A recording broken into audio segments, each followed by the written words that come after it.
أعوذ بالله من الشيطان الرجيم. بسم الله الرحمن الرحيم. هل أتى على الإنسان حين من الدهر لم يكن شيئا مذكورا إنا خلقنا الإنسان من نطفة أمشاج نبتليه فجعلناه سميعا بصيرا إنا هديناه السبيل إما شاكرا وإما كفورا إنا أعتدنا للكافرين سلاسل وأغلالا وسعيرا إن الأبرار يشربون من كأس كان مزاجها كافورا عينا يشرب بها عباد الله يفجرونها تفجيرا يوفون بالنذر ويخافون يوما كان شره مستطيرا ويطعمون الطعام على حبه مسكينا ويتيما وأسيرا إنما نطعمكم لوجه الله لا نريد منكم جزاء ولا شكورا إنا نخاف من ربنا يوما عبوسا قمطريرا فوقاهم الله شر ذلك اليوم ولقاهم نضرة وسرورا وجزاهم بما صبروا جنة وحريرا متكئين فيها على الأرائك لا يرون فيها شمسا ولا زمهريرا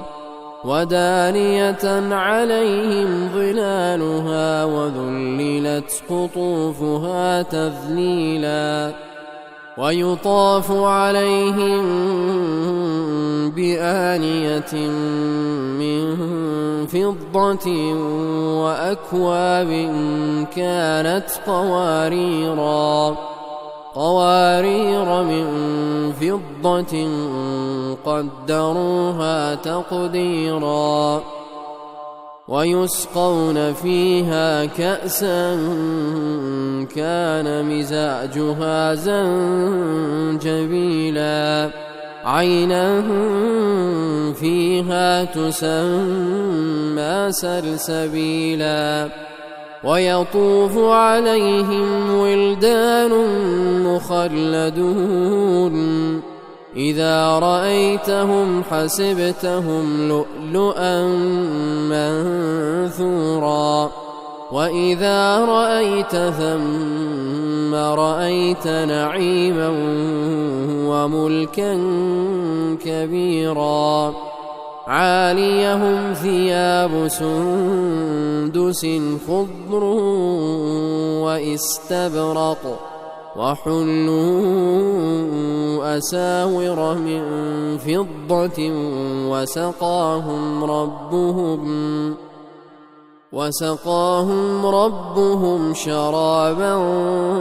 طهورا إن هذا كان لكم جزاء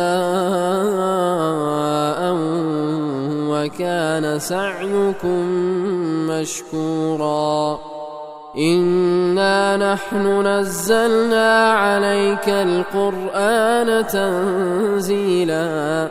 فاصبر لحكم ربك ولا تطع منهم آثما أو كفورا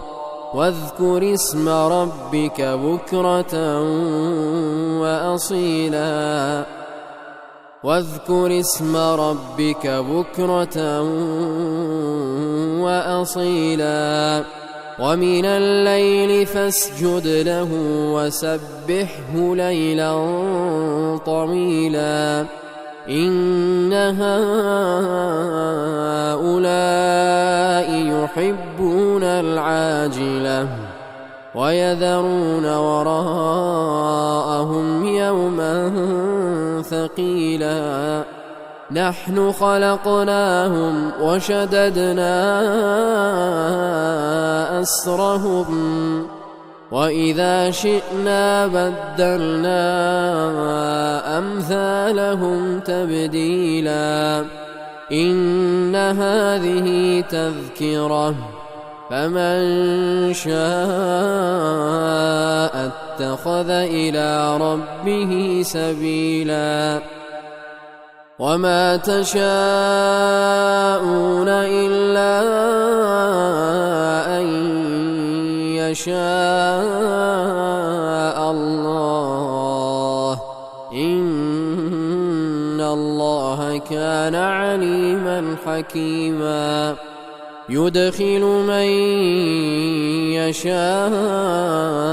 في رحمته والظالمين أعد لهم عذابا أليما